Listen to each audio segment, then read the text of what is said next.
أعوذ بالله من الشيطان الرجيم. بسم الله الرحمن الرحيم. الله يعلم ما تحمل كل أنثى وما تغيض الأرحام وما تزداد وكل شيء عنده بمقدار. عالم الغيب والشهادة الكبير المتعال. سواء منكم من أسر القول ومن جهر به ومن هو مستخف بالليل وسارب بالنهار. له معقبات من بين يديه ومن خلفه يحفظونه من أمر الله. إن الله لا يغير ما بقوم حتى يغيروا ما بأنفسهم. وَإِذَا أَرَادَ اللَّهُ بِقَوْمٍ سُوءًا فَلَا مَرَدَّ لَهُ وَمَا لَهُم مِّن دُونِهِ مِن وَالٍ.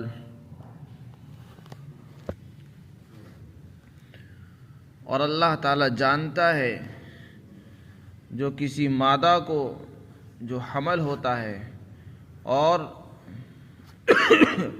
رحم کے اندر جو کمی زیادتی ہوتی ہے اس کو بھی جانتا ہے، اور اللہ کے نزدیک ہر چیز ایک خاص مقدار کے ساتھ مقرر ہے.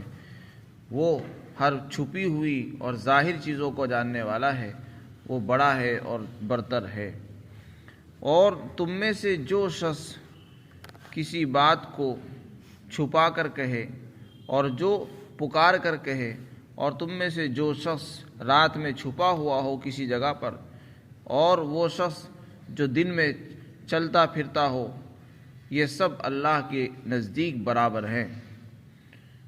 اور انسان کی حفاظت کے لیے، اس کے آگے اور بائیں حفاظت کرنے کے لیے کچھ فرشتے مقرر ہیں جو اس کی آگے سے اور پیچھے سے حفاظت کرتے ہیں اللہ کے حکم سے. یقیناً اللہ تعالیٰ کسی قوم کی حالت کو نہیں بدلتے جب تک کہ وہ خود اپنی حالت کو تبدیل نہ کر دیں.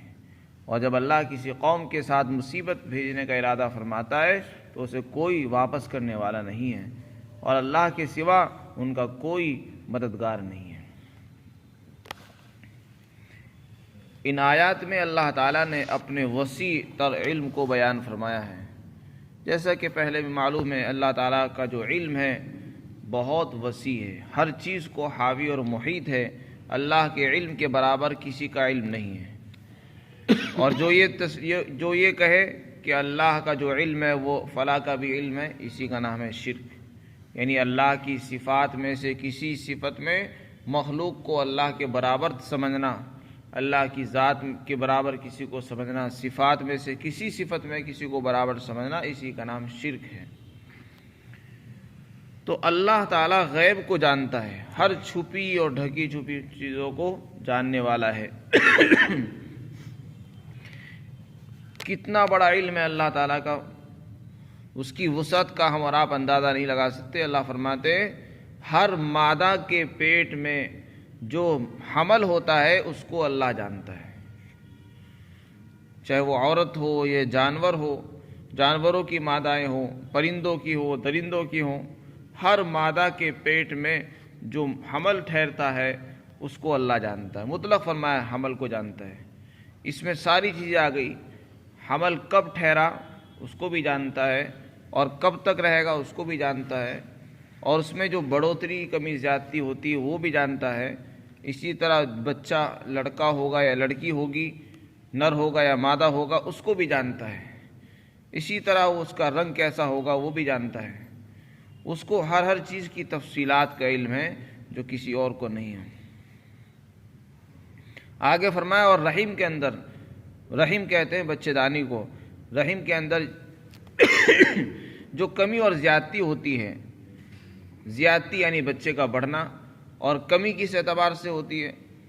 کمی اس اعتبار سے ہوتی ہے کہ اگر حمل کی مدت کے دوران خون جاری ہو جائے تو پھر حمل کے اندر کمی واقع ہو جاتی ہے اور اس کے سقوط کے احتمالات پیدا ہو جاتے ہیں، اس وقت کمی ہوتی ہے. تو اس کو بھی اللہ جانتے ہیں. اسی طرح وہ بچہ پیدا ہوگا تو پورا ہوگا یا ادھورا ہوگا، کامل ہوگا یا ناقص ہوگا، اس کو بھی اللہ جانتے ہیں. اور کب ہوگا، وقت سے پہلے ہوگا یا وقت پر ہوگا، ان ساری چیزوں کو اللہ جانتے ہیں. اسی لیے آگے اور کھول کر فرمایا وَكُلُّ شَيْءٍ عِندَهُ بِمِقْدَارٍ. اللہ کے نزدیک ہر چیز کی خاص مقدار مقرر ہے.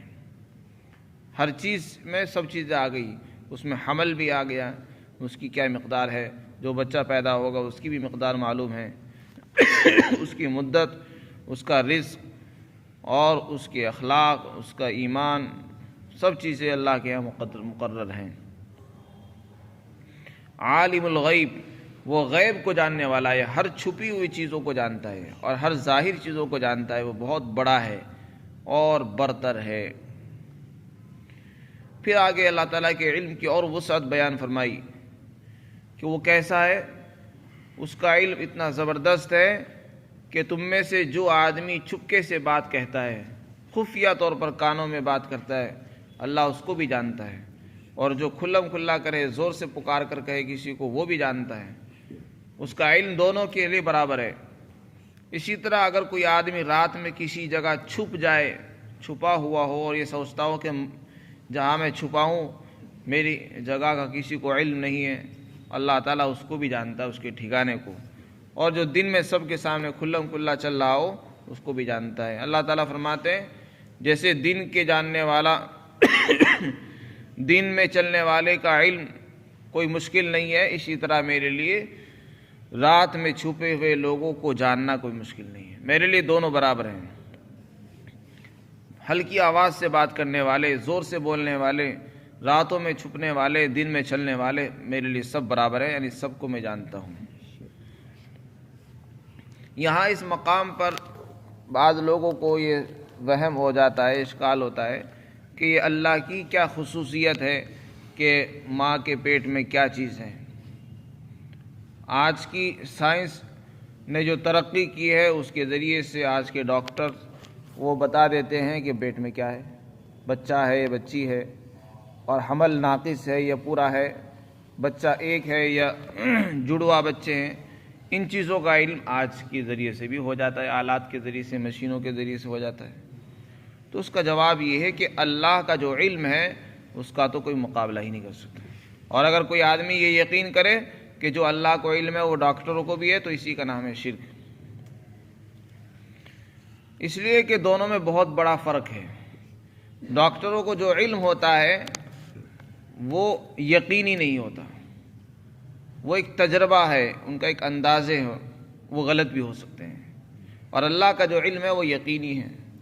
دوسری چیز یہ ہے کہ ڈاکٹروں کو جو کچھ معلوم ہوا ہے وہ مشینوں کے ذریعے سے ہوتا ہے، آلات کے ذریعے سے ہوتا ہے، تجربات کی روشنی میں ہوتا ہے. اور اللہ تعالیٰ نہ آلات کا محتاج، نہ مشینوں کا محتاج، نہ کسی تجربے کا محتاج. اس کا علم براہ راست ہوتا ہے، ڈائریکٹ ہوتا ہے، اس کو کسی آلے کی ضرورت نہیں ہوتی. تو اس میں بڑا فرق ہے. ایک انسان اپنی علم کی روشنی میں کہتا ہے، اپنی مشینوں کی بتائے ہوئے طریقے کی بنیاد پر وہ کوئی بات کرتے ہیں، بغیر اس کے تو وہ بھی نہیں بتا سکتے کیا ہے. تو اگر کوئی اس طرح کی بات کرتا ہے تو اس کا علم اللہ کے علم کے برابر نہیں ہو سکتا. اور دوسری بات یہ بھی ہے کہ ان کے اندازے غلط بھی ثابت ہو جاتے ہیں. اور اللہ کا جو علم ہے وہ کامل ہے، اس کے برابر کسی کا علم نہیں ہو سکتا.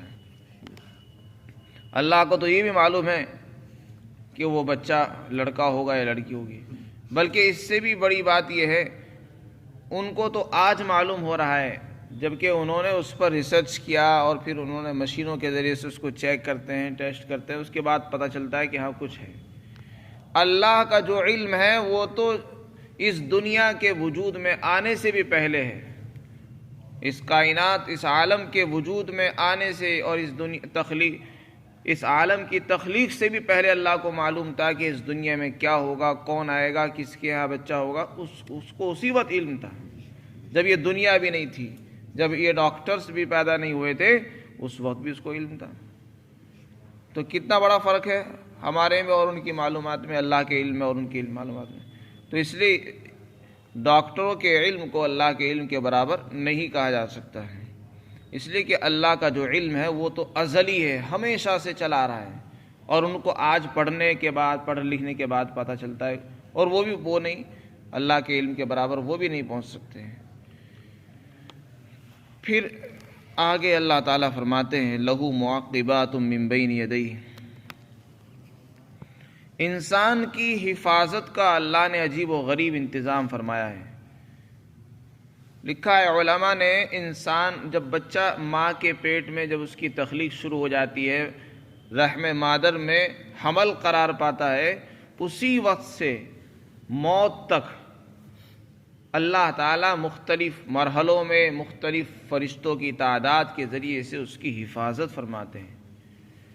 چنانچہ حدیث شریف میں آتا ہے کہ جب حمل ٹھہر جاتا ہے تو ایک فرشتہ اللہ تعالیٰ مقرر فرما دیتے ہیں رحم پر، بچے دانی پر ایک فرشتہ مقرر فرما دیتے ہیں جو بتاتا رہتا ہے اے اللہ، اے پروردگار، یہ نطفہ ہے، اب یہ گوشت کا لوتھڑا خون کا لوتھڑا بن گیا ہے، اب یہ گوشت کا ٹکڑا بن گیا ہے۔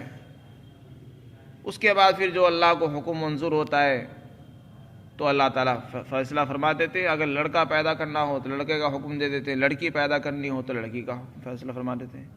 تو وہ فرشتہ پوچھتا رہتا ہے کہ اللہ لڑکا کرنا ہے لڑکی کرنی ہے، تو اسی طرح اللہ تعالیٰ نیک ہوگا یا بد ہوگا وہ فرشتہ معلوم کرتا ہے، پھر اللہ تعالیٰ جیسا فیصلہ فرماتے ہیں اسی کے مطابق ہوتا رہتا ہے۔ اسی طرح جب انسان دنیا میں آتا ہے، اس کے آگے اور اس کے پیچھے دونوں طرف سے فرشتے اس کی حفاظت کرتے ہیں۔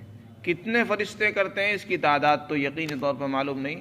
قرآن کریم میں مطلق فرمایا کہ ہر انسان کی حفاظت کے لیے کچھ فرشتوں کی جماعت مقرر ہے، جو آگے کی طرف سے بھی حفاظت کرتی ہے کہ اس پر کوئی دیوار نہ گر جائے، وہ کسی کنویں میں نہ گر جائے، اور پیچھے سے بھی اس کی دشمنوں سے حفاظت کرتی ہے۔ صرف مصیبتوں سے حفاظت نہیں کرتی، گناہوں سے بھی اس کی حفاظت کرتے ہیں وہ فرشتے۔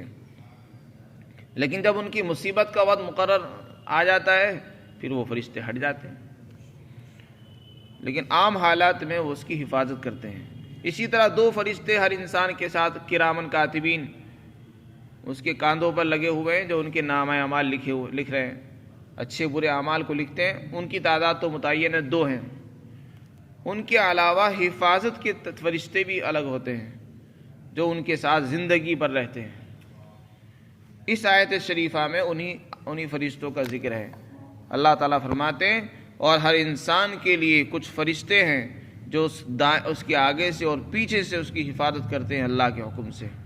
حدیث پاک کے اندر آتا ہے کہ انسان کی حفاظت کے لیے 2 قسم کے فرشتے ہیں، کچھ دن میں آتے ہیں، کچھ رات والے، 2 جماعتوں میں ہیں۔ وہ رات والے فرشتے صبح فجر کے بعد واپس ہو جاتے ہیں، پھر دن والے آ جاتے ہیں، اور دن والے عصر کے بعد واپس چلے جاتے ہیں اور رات والے آ جاتے ہیں۔ ان دونوں فرشتوں کا اجتماع ہوتا ہے فجر اور عصر میں، فجر میں اور عصر میں دونوں مل جاتے ہیں۔ پھر جیسی فجر کی نماز ہوتی ہے تو رات کے فرشتے چلے جاتے ہیں، ان کی ڈیوٹی پوری ہو جاتی ہے اور دن کے فرشتے اپنی ڈیوٹی سنبھال لیتے ہیں۔ اور ایسے ہی عصر کی نماز ہوتی ہے تو عصر کے بعد رات کے فرشتے اپنی ذمہ داریاں سنبھال لیتے ہیں اور دن کے فرشتے چلے جاتے ہیں۔ اس طریقے سے ان کی ڈیوٹیاں بدلتی رہتی ہے، صبح شام، فجر میں اور عصر میں۔ اس لیے ان دونوں اوقات کے اندر خاص طور سے تسبیحات کا ذکر اور اذکار کا حکم دیا جاتا ہے، تلقین کی جاتی ہے کہ یہ فرشتوں کی تبدیلی کے اوقات ہیں، کہ یہ فرشتے اللہ کی بارگاہ میں پہنچتے ہیں۔ اس لیے انسان کو ایسے موقع پر خوب اللہ کی یاد میں مشغول رکھنا چاہیے تاکہ وہ فرشتے جو جائیں وہ اچھی خبر لے کر جائیں کہ اے اللہ تیرا بندہ ذکر میں مشغول تھا، تلاوت میں تھا، دعاؤں میں لگا ہوا تھا، نماز پڑھ رہا تھا، تلاوت کر رہا تھا، اور اگر وہ ان حالات میں، ان اوقات میں سو رہا ہو تو وہی خبر پیش کریں گے۔ اللہ تعالیٰ فرماتے ہیں کہ پھر ہر انسان کی حفاظت کے لیے کچھ فرشتے مقرر ہیں جو آگے سے اور پیچھے سے اس کی حفاظت کرتے ہیں اللہ کے حکم سے۔ آگے اللہ تعالیٰ نے فرمایا، ارشاد فرمایا، اس آیت کے ذریعے سے کسی کو یہ وہم ہو سکتا تھا جب اللہ نے حفاظت کے لیے فرشتے لگا دیے اب تو بالکل بغیر بلا خوف و خطر گھومے انسان جہاں چاہے چلے اور جو چاہے کر لے، ایسا نہیں ہے۔ اللہ تعالیٰ آگے فرماتے ہیں یقیناً اللہ تعالیٰ کسی قوم کی حالت کو نہیں بدلتے جب تک کہ وہ خود اپنی حالت کو تبدیل نہ کر دیں۔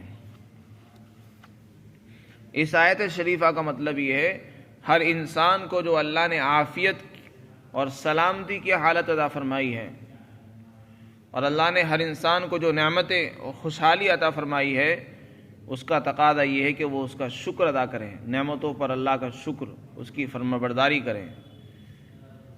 اور اگر وہ لوگ نعمتوں کے ہوتے ہوئے ناشکری کرتے ہیں تو یہ ناشکری کرنا اپنی حالت کو بدلنا ہے، اور اللہ تعالیٰ نعمتیں اسی وقت چھینتے ہیں جب لوگ ناشکری کرتے ہیں۔ تو یہاں حالت بدلنے سے مراد ہے عافیت کی حالت کو مصیبت سے بدل دینا، سلامتی کو آفتوں سے مصیبتوں میں تبدیل کر دینا، یہ مراد ہے۔ اللہ تعالیٰ نے جس کسی کو بھی عافیت کی زندگی دی ہے اس کا تقاضا یہ ہے کہ اس پر وہ شکر کرتا رہے اور اس پر قائم رہے، اس کو نافرمانیوں کے ذریعے سے تبدیل نہ کرے۔ اللہ فرماتے ہیں جب کوئی قوم اپنی اچھی حالت کو گناہوں سے، نافرمانیوں سے تبدیل کرتی ہے تو پھر ہم بھی ان کی سلامتی کی حالت کو آفتوں میں تبدیل کر دیتے ہیں۔ اگر خوشحالی ہوتی ہے تو بدحالی لے آتے ہیں، اور اگر عافیت ہوتی ہے تو مصیبت بھیج دیتے ہیں۔ اللہ تعالیٰ خود بخود مصیبتیں نہیں بھیجتے، جب کچھ لوگ اللہ کی نافرمانی کرتے ہیں تو پھر بھیجتے ہیں۔ اس آیت شریفہ کا یہ مطلب بیان فرمایا مفسرین نے، اس کا مطلب یہ ہے، اس کا یہ مطلب یہ نہیں ہے جو بعض لوگوں نے بیان کیا اس شعر کے اندر، خدا نے آج تک اس قوم کی حالت نہیں بدلی جسے نہ ہو فکر اپنی حالت بدلنے کا، یعنی پہلے اپنے آپ کو بدلنا پڑے گا، پھر اللہ کی طرف سے انسان کے بدلنے کا، تبدیل کا فیصلہ ہوتا ہے۔ انقلاب جو آتا ہے انسان کو اپنے آپ کو بدلنے سے آتا ہے، یہ بھی اپنی جگہ صحیح ہے، درست ہے، لیکن اس آیت کا یہ مفہوم نہیں ہے۔